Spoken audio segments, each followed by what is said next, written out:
bayoni mali pocholo kasa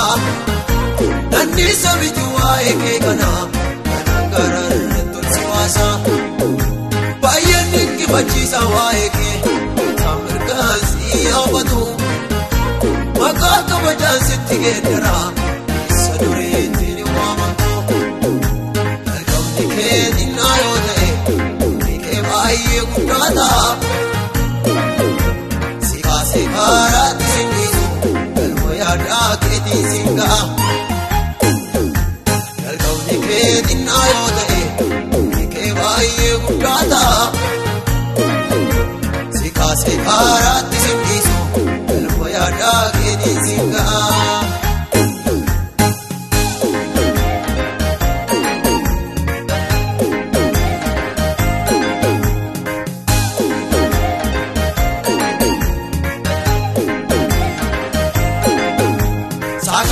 Fada fuldurike halisi vijate iftunke ifashe nirristo lettu devite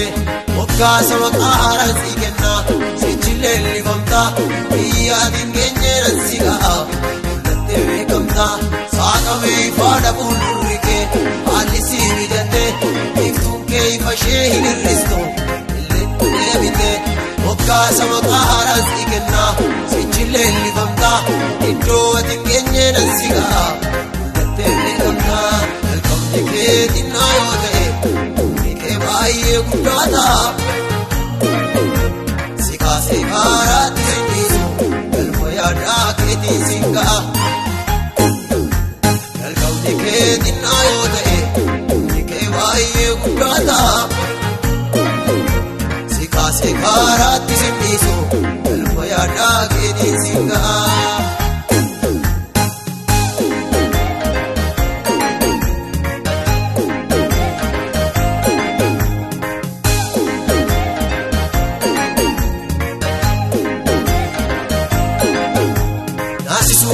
Babul durake ina ke waresa kalkaba ke nilali mutamo make mineksa sarjama mutana no evida warda dia patu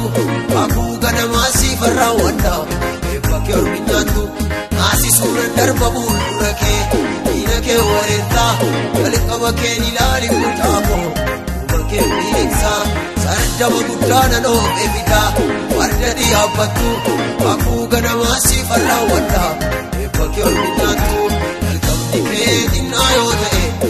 dikhe baiye gudada sikha se harat singisu kalmoya daketi singa kalkam dikhe dinayo de dikhe baiye gudada sikha se harat singisu kalmoya daketi singa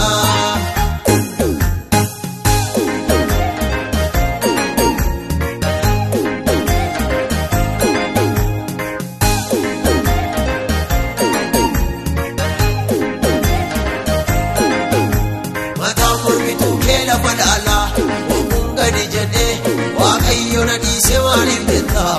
omanak kasjene, isipet tualang karor patre, yara bage kako, siriranam nesidu kajra, marungu tisako, matamur bitu kela balala, omunga dijene, wakayo na di sewanin deta, omanak kasjene, isipet tualang karor patre, yara bage kako, siriranam nesidu kajra, marungu tisako. Agi gana siwame bayoni mali pocholo kasa nanni sabijua eke kana garar tulsiwasa bayani ki bachisa wa eke samirkasi abadu maka ka bajan sitige dara sadure tini wamanto kalkam dikhe dinayo de dikhe baiye gudada